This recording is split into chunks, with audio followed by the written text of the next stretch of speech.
प्रसन्न चित्त होकर भगवान ने कहा कि हे प्रिय श्रुतदेव, ये जो बड़े बड़े ऋषि मुनि तुम पर अनुग्रह करने के लिए ही यहाँ पधारे हैं, ये अपने चरण कमलों की धूल से लोगों को पवित्र करते हुए मेरे साथ विचरण कर रहे हैं। देवता, पुण्य क्षेत्र और तीर्थ आदि तो दर्शन, स्पर्श, अर्चना आदि के द्वारा धीरे धीरे बहुत दिनों में पवित्र करते हैं, परंतु संत महापुरुष अपनी दृष्टि से ही पवित्र कर देते हैं। यही नहीं, देवता आदि में जो पवित्र करने की शक्ति है वह भी उन्हीं संतों की दृष्टि से ही प्राप्त होती है। अर्थात यहाँ पर भगवान श्री कृष्ण संत महापुरुषों की महिमा बता रहे हैं कि देवाः क्षेत्राणि तीर्थानि दर्शन स्पर्शनार्चने शयने शन्ने पुनन्ति कालेन तदप्य हर्तमेक्षया। तो इस प्रकार से ये जो ब्रह्मज्ञानी महापुरुष है, संत महापुरुष है, ये अपनी दृष्टि मात्र से सबको पवित्र कर देते हैं। और कहते हैं कि देवता आदि में भी जो शक्ति है, पवित्र करने की जो शक्ति है, वह भी उन्हें संतों की दृष्टि से ही प्राप्त होती है।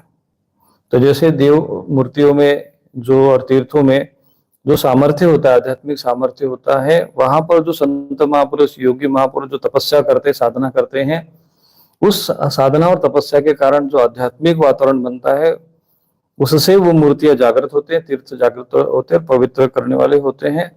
उन्हीं महापुरुषों के तपस्या के कारण ही आज वो पवित्र जो तीर्थ है वो हमें पवित्र करते हैं और वो मूर्तियां देव पूजनीय हो जाती है। श्रुतदेव जगत में ब्राह्मण जन्म से इस प्राणियों में श्रेष्ठ है, या ब्राह्मण का अर्थ जो है जो ब्रह्मज्ञानी महापुरुष है उस रूप में लिया गया है। यदि वह तपस्या, विद्या, संतोष और मेरी उपासना से युक्त हो तो कहना ही क्या।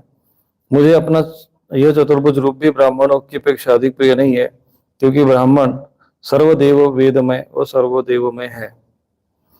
दुर्बुद्धि मनुष्य इस बात को न जानकर केवल मूर्ति आदि में ही पूज्य बुद्धि रखते हैं।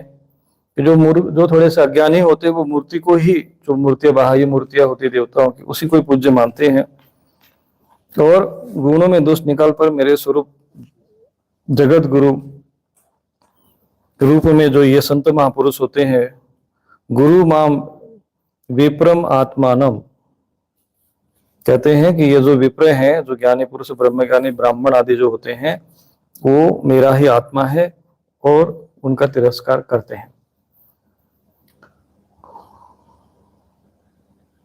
ये जो ब्रह्मज्ञानी पुरुष, ब्राह्मण आदि होते हैं, मेरा साक्षात्कार करके अपने चित्त में ये निश्चय कर लेते हैं कि ये चराचर जगत, इसके संबंध की सारी भावना है, इसके कारण प्रकृति, महत्व, सब के सब आत्मस्वरूप भगवान के ही रूप है। इसलिए श्रुतदेव, तुम इन ब्रह्म ऋषियों को मेरा ही स्वरूप समझो और इनकी श्रद्धा से पूजा करो। तस्मात् ब्रह्म ऋषि नेतान ब्राह्मण मद अर्चयायः। इसमें कहते हैं कि तस्मात् ब्रह्म ऋषि नेतान, तभी इन ब्रह्म ऋषियों को मेरा ही स्वरूप समझकर उनकी पूजा करो।